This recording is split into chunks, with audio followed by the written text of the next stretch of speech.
What's up, everybody? Traxxas Mike from My RC Life coming at you today. I got some parts that just came in, and I broke the X-Max with the wounded Driveshaft in a few minutes, which I figured is much. But hey, I got a little bit of playtime out in the snow. But we're gonna tear into this bad boy. Alright, now I got this from Sierra Hobbies. Let's open her up and see what we got in here. Already, oh my gosh, just the rigidity, the feeling of it. I can already tell this is gonna be my problem solver for the rear drive shaft braking in the UDRs. The rear drive shaft that comes with them, I mean, they're not very strong. They're aluminum, and they will go out. And that's why they put the spare one on the back. But if you're going to stick with the stock ones, just order a handful of them. I bought the, I think it was GPM one, and that one was okay. This is the stock. I mean, it looks all right, but where the problem is this little chintzy deal here, the yoke. It always breaks on one end just like that. I'm sure a guy could get that little deal there off and maybe replace the pin and stuff, but they're just really small comparatively to these ones. Alright, well, it's already broke here in the back, but I need to get this center plate off so I can get to the front half of the drive shaft.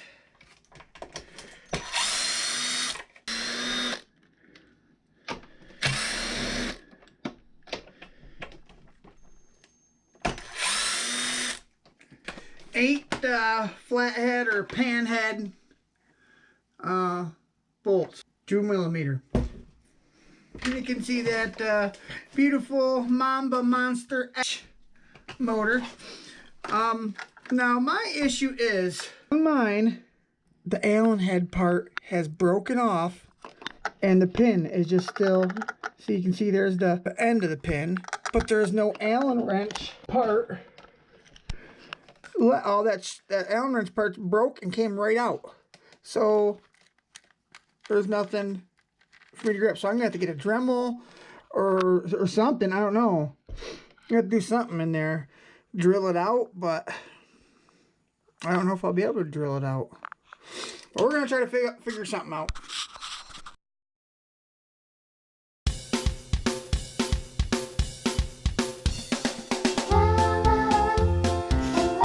What I'm actually trying to do right now is see if I can get a hold of that pin from the back side and keep on spinning it to see if I can get it to pull out the other side of the drive shaft, but it don't seem to be working very well. So then I'm looking for a carbide burr, and I get that carbide burr down inside of that threaded hole. That's an old machinist trick, like trying to get out a broken tap or something, same type of deal. And I am not having any luck at it, as you can see.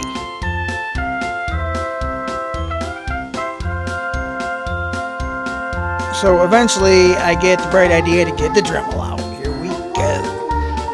Now what I'm actually going to do with the Dremel is I got a diamond cutting disc on it, and I'm going to lay it sideways and try to cut that whole yoke half off of the shaft without hitting the shaft. Now be careful, as you can see, it'll catch and it'll throw you up towards whatever's in the way, the motor, some plastic parts. As you can see, I did put a small nick or two in the motor. It ain't gonna hurt anything, but just be careful and cautious of anything that could get hurt if the disc did grab and catch on you. Now as you can see, I'm getting through to that broken part of that screw now by cutting, just cutting away at that drive shaft. It should be round like that, and I'm cutting part of it off.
the shaft a little bit, it looks like. And yep, I definitely am, because that pin just slid right on out.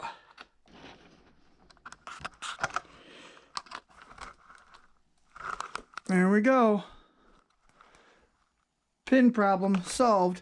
Let's see how bad I got into the shaft. Oh, not bad at all. I just kind of nipped it there a little bit. That was the broken pin right there.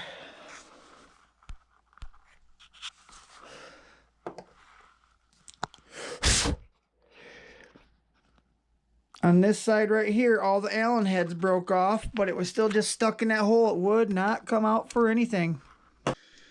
All right, so getting into these axles here.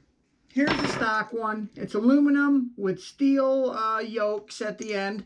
And it ain't horrible, but it ain't great. What usually happens is right there. And that's why they give you two of them. Oh, this one's hollow all the way through as well. You just can't see through it because this side's got the yoke in it. Now this one don't have no yokes in it. This is the GPM aftermarket, but it's steel.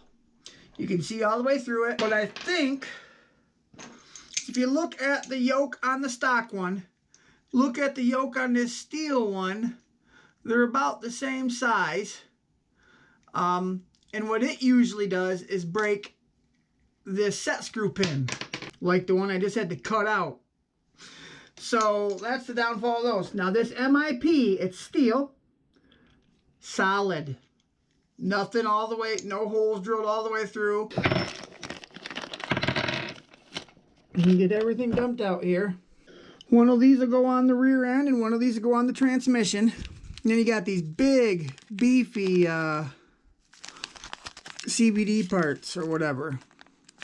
And a lot of spare grub screws and pins and things of that nature. All kinds of them. It gives you a little instructions in English of how it all goes together, which is cool. I'm telling you to, you know, add your thread lock. And it's got pins that go through on each side, left and right. So maybe that's going to help. Who knows? But I'm going to go ahead and put this all together. Most of these drive shafts go on with a pin that would go all the way through onto your, like, your output shaft on your rear end or your transmission. Just one pin like that. That's the kind I just drilled, or that's the kind I just had to cut off from my transmission output shaft. This is the one I just took off the rear end. These ones are different. What they show you is you have one of these little guys, like a grub screw with a small pin on it, that go in from each side. So it has two of them. I'm hoping that'll maybe help things hold up a little bit better. I'm hoping. And they do provide you with this little thing here. And one side it's got a little dab of grease, their special grease, and the other side's got some of their special thread lock. So that's cool that M.I.P does that for you. Even if you got your own, you could throw this in the tackle box for like an emergency bit of grease and thread lock. Yeah, slide in there and it lines up really nice. Just like factory almost. A little bit of thread lock on there.